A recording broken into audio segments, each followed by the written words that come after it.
So para mabilis tayong makapag-solve about fractions, alamin muna natin ang mga types of fractions. So meron tayong 3 types of fractions.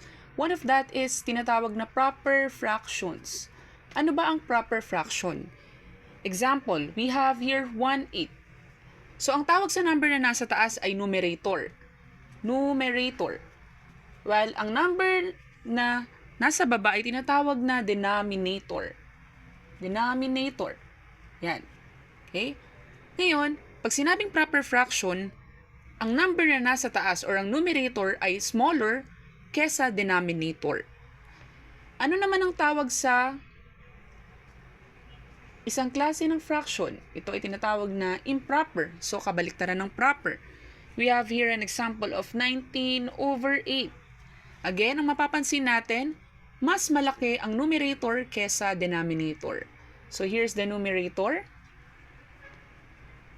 And here's the denominator.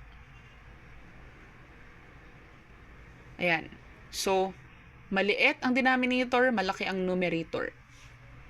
May tinatawag naman tayong mixed fractions.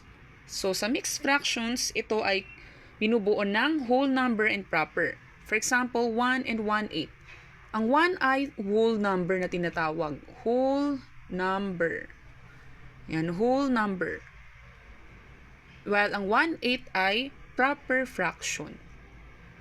Numerator and denominator.